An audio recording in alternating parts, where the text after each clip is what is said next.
Friends எல்லாம் வீட்டுக்கு கூப்பிடுறா அப்படின்னு சொன்னதும் எல்லாரும் வராங்கன்னா நான் வீடெல்லாம் க்ளீன் பண்ணுறேன்னு சொன்னான். இப்போ பாரு எங்கே இருக்கானே தெரியல, ஆளே காணும். எல்லாத்தையும் எப்பவும் போல நாம தான் செஞ்சாகணும். எங்கே போனா இவன்? ஏய் சோமு, சோமு இங்கே வாடா. சொல்லுங்கம்மா, எதுக்காக கூப்பிட்டீங்க? எங்கே போன நீ? வீடெல்லாம் க்ளீன் பண்ணி தரேன்னு சொன்னல. யாரும் வரலையே, அப்புறம் எதுக்கு க்ளீன் பண்ண? யாரும் வரலன்னா வீட்டை சுத்தமாக வச்சுக்க மாட்டியா? அப்படிலாம் இல்லைம்மா, அப்படி சொல்லலை, பண்ணுறேன். நானே பண்ணிட்டேன். இவ்வளோ நேரம் எங்கே போயிருக்கேன்? கார்டனில் தான் உட்காந்து வேடிக்கை பார்த்துட்டு இருந்தேன். சரி சரி, கிளம்பு சீக்கிரமா. எங்கம்மா போகிறோம்? ராமு அவங்களுடைய சொந்தக்காரங்கெல்லாம் வர்றதுனால தானே வரல. அவங்கெல்லாம் சேர்ந்து ஒரு ஸ்டேஷ்னரி கடைக்கு தான் போகிறாங்களாம். உங்களுக்கு தேவையான சில நோட்டு, புக்கு, பென்சில், பேனாலாம் அங்கே தான் வாங்க போகிறாங்களாம். நமக்கும் வாங்க வேண்டி இருக்குல்ல, நம்மளும் அங்கே போய் வாங்கிட்டு வந்துடலாம். பல்காக எடுத்தா கொஞ்சம் டிஸ்கவுண்ட் தரேன்னு சொன்னாராம் கடைக்கார். எனக்கு தெரியுமே, உன் ஃப்ரெண்ட்ஸ் வராங்க இல்லை வெளியே போகிறேன் அப்படின்னா ஊருக்கு முன்னாடி ரெடி ஆகிடுவேன். என்னை பற்றி நல்லா தெரிஞ்சு வச்சிருக்கீங்கம்மா. சரி கிளம்பு போகலாம். அம்மா எங்கே போகிறீங்க? போகும்போது யாராவது எங்கே போகிறீங்கன்னு கேட்பாங்களா? போகும்போது தானேம்மா எங்கே போகிறீங்கன்னு கேட்க முடியும், வரும்போது எங்கே போகிறீங்கன்னு கேட்க முடியும். இதே மாதிரி பேசிகிட்டு இருந்த தலையில் 2 கொம்பு முளைச்சிடும் பார்த்துக்கோ.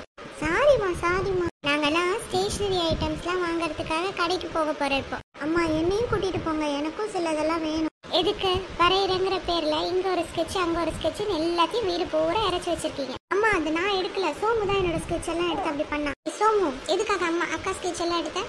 அம்மா வரையறதுக்காக எடுத்தம்மா, திரும்ப எடுத்து கொடுத்துட்றேன். ஓ உனக்கு தான் எதையும் வாங்கி கொடுக்க கூடாது, நீ வீட்டில் இரு, நான் அக்காவை கூட்டிகிட்டு போகிறேன். இப்போ சொன்னீங்க பாருங்க, இதுதான் சரியான முடிவு. அம்மா அம்மா சாரிம்மா, இனிமே இந்த மாதிரி பண்ண மாட்டேம்மா. எல்லாத்தையும் எடுத்த இடத்துல வைக்கிறேன். அக்கா கிட்ட வாங்கினதெல்லாம் எடுத்து ஒழுங்கா கொடுத்துட்றேம்மா. சொல்றதெல்லாம் நல்லா தான் செய்கிறேன், ஆனால் செய்கிறது தான் காணுமே. ஒழுங்கா இருக்கம்மா, ப்ளீஸ்மா மன்னிச்சிடுங்க.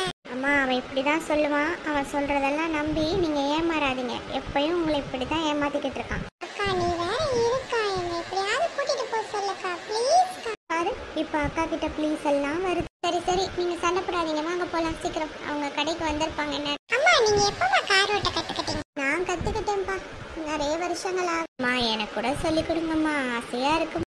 கண்டிப்பாக கற்றுக்கணும், கற்றுக்கலாம். அம்மா அங்கே கடைக்கு போய் கேட்டதெல்லாம் வாங்கி தருவீங்களா? கேட்டதெல்லாம் வாங்கி தர முடியாது, எது எது தேவையோ அதை மட்டும்தான் வாங்கி தருவேன். எனக்கு ஒரு பென்சில், ஷார்ப்னர் பாக்ஸே வேணும்மா. அப்புறமா எரேசர் வேணும், புது பாக்ஸ் வேணும், நிறைய note, sketch pen, colour pencil, crayon எல்லாம் வேணும். டேய் எதுக்குடா ஷார்ப்னர் பாக்ஸே கேட்குற? சாரிக்கா, பாக்ஸ் ஷேப்பில் ஷார்ப்னர் வந்திருக்கு, அதை தான் தப்பா அப்படி சொல்லிட்டேன். லிஸ்ட் பெருசா போய்கிட்டே இருக்கு. ஏற்கனவே உங்ககிட்ட ஸ்கெட்ச், கலர் பென்சில், கிரையான் எல்லாம் இருக்கு. அதெல்லாம் எங்க என்ன பண்ண? எல்லாம் இப்போ நல்லாவே அடிக்கிறது இல்லம்மா. கலர் கிரையான் எல்லாம் உடைஞ்சிடுச்சு. அதான். ஆமா, தூக்கி போட்டு விளையாடிக்கிட்டு செவத்துல எல்லாம் கிறுக்கிக்கிட்டு இருந்தா எல்லாம் எப்படி எழுதும்? அக்கா இருங்கக்கா. ஏன்க்கா? என்னடா இருங்க, அதான் பண்ற நீ. அக்கா நீங்க வாங்கும்போது நான் எதுவும் சொல்ல மாட்டேன்லக்கா.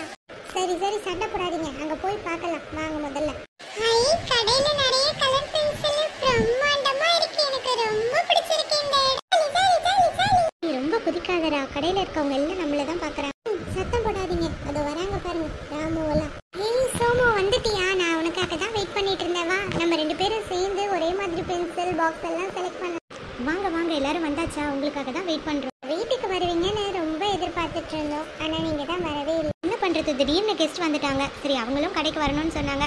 இங்கேயாவது உங்களை மீட் பண்ணலாம் தான் இங்க வர சொன்னேன். தப்பா எடுத்துக்காதீங்க, கண்டிப்பா இன்னொரு நாள் ரிலாக்ஸா வீட்டுக்கு வரேன்.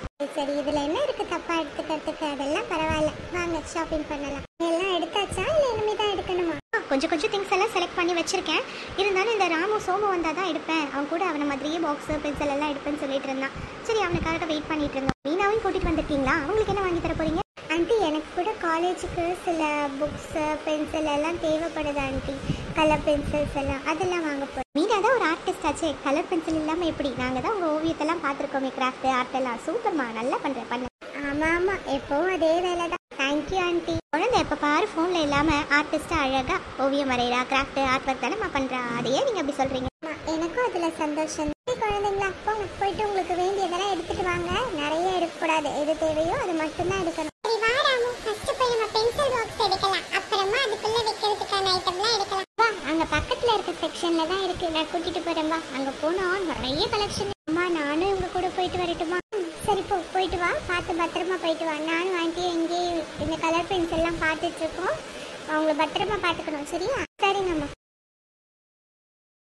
நல்ல பிரம்மாண்டமா இருக்குல்ல? ஆமா ஆமா, அழகா இருக்கு. எனக்கு கூட இந்த மாதிரி ஒரு கடை ஏதாவது ஆரம்பிக்கணும்னு ஆசை. நல்ல விஷயம் தானே, ஆரம்பிக்கலாமே. அதுக்கு கொஞ்சம் இன்வெஸ்ட்மெண்ட் வேணும், நல்ல இடம் பார்க்கணும், நம்பிக்கையான ஆளுங்கெல்லாம் தேவையில்ல. நீங்க சொல்றதும் உண்மைதான், இதெல்லாம் தேவையாச்சு. கடவுள் அருளால சீக்கிரமா அமைஞ்சா நல்லா தான் இருக்கும். கண்டிப்பா நல்லதே நடக்கும், நம்புங்க. சரி வாங்க, நம்மளும் பர்ச்சேஸை ஸ்டார்ட் பண்ணலாம். சொன்னீங்க.